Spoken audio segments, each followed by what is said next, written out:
Vous écoutez Europe 1, il est 9h30. Le journal des médias avec Thomas Joubert. Bonjour Thomas. Bonjour, à la une ce matin, Valérie Damido lance le mercato de la télé. Tous ensemble devraient s'arrêter sur TF1 et le clash du week-end entre Nabila et Catherine Deneuve. Et on commence donc avec Valérie Damido qui annonce ce matin qu'elle quitte M6 pour rejoindre Énergie 12 à la rentrée. Top départ du mercato télé après 9 ans passés sur M6 à la tête de DNCO notamment. Valérie Damido annonce qu'elle change de crèmerie ce matin dans Le Parisien. Elle explique partir sans bagarre ni fâcherie. Elle est arrivée à la fin d'un cycle. Elle avait des envies, M6 en avait d'autres. Valérie Damido rejoint donc Énergie 12 qui poursuit sa transformation vers moins de télé-réalité et plus de programmes familiaux. L'animatrice devrait y présenter plusieurs émissions, sans doute un programme de décoration et un talk show. On ne s'interdit rien, déclare-t-elle ce matin. Voilà, Énergie 12 qui officialise à l'instant d'ailleurs cette arrivée sans préciser dans son communiqué ce que fera Valérie Damido non plus. On y revient dans un instant avec nos téléflingueurs. L'émission de Marc-Emmanuel Tous Ensemble va s'arrêter sur TF1. Et là aussi, l'animateur pourrait arriver sur une chaîne de la TNT. Vendredi soir, Julien Courbet, le producteur de Tous Ensemble, a annoncé dans Touche pas à mon poste que TF1 avait décidé d'arrêter l'émission après les nombreuses polémiques et une baisse des audiences. Mais Julien Courbet a confié que 2 chaînes de la TNT seraient sur les rangs pour reprendre le programme. Il s'agirait soit de D8 ou d'Énergie 12. D8 qui prépare aussi un prime du jeu à prendre ou à laisser. Le célèbre jeu des boîtes sera bien de retour à la rentrée sur D8, toujours présenté par Julien Courbet. Et selon Télé 2 semaines, une déclinaison en prime est également prévue. Des anonymes et des célébrités viendront jouer pour tenter de trouver la boîte à 100 000 euros.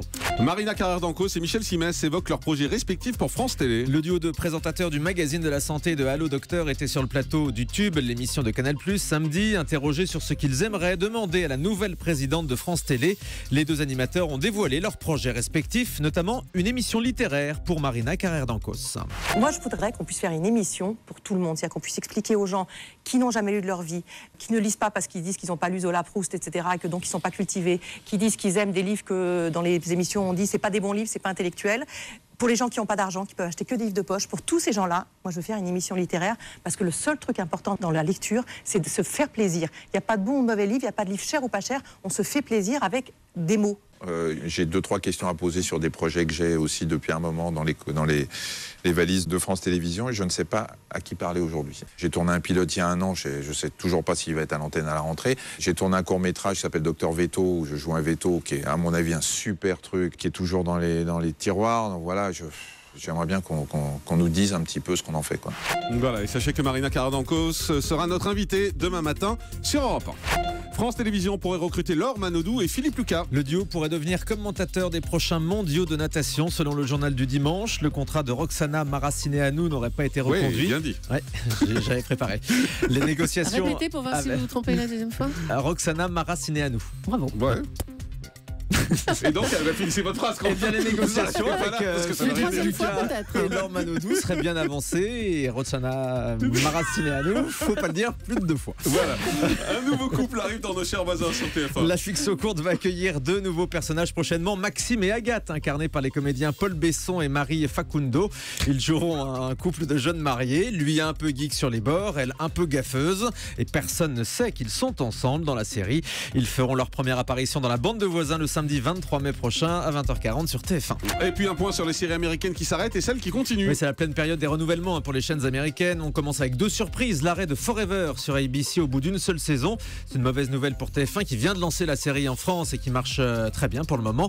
Following va également s'arrêter au bout de 4 saisons. En revanche, ça continue pour Bones qui aura droit à une saison 11. Ça passe en France sur M6. Castle est renouvelé pour une saison 8. Enfin, les séries de Shonda Rhimes, Scandal, Grey's Anatomy et How to Get Away with Murder sont toutes les 3 reconduites. Et puis Nabila qui s'en prend à Catherine Deneuve. Et oui, la starlette refait parler d'elle ce week-end. Nabila a réagi à une interview de Catherine Deneuve dans le JDD. L'actrice estimait qu'il n'y avait plus de stars en France. Elle taclait au passage les vedettes très présentes sur les réseaux sociaux. On voit énormément de gens célèbres qui ont des millions de followers et qui n'ont absolument rien fait, dit Catherine Deneuve, qui ajoute qu'elle déteste aussi les selfies. Bref, il n'en fallait pas plus pour faire sortir Nabila de sa réserve. Dans un tweet, elle adresse à Catherine Deneuve le message suivant: vieille, jalouse, aigrie, 2015, hashtag Turfu. Turfu, ça veut dire quoi? Ça veut dire futur, j'ai dû me renseigner aussi, oui, c'est futur, on verra. Nabila ajoute tout de même avec le respect que je vous dois. Puis par la suite, elle a effacé son message. C'est-à-dire que Nabila, Catherine Deneuve, voilà.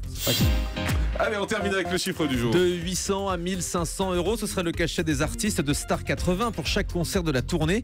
Mais selon VSD, cette somme serait montée jusqu'à 5000 euros pour le concert au Stade de France qui a cartonné un samedi soir sur TF1.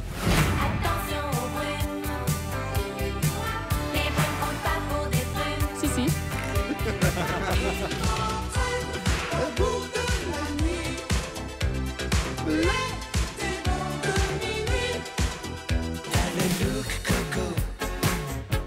Coco, t'as le look.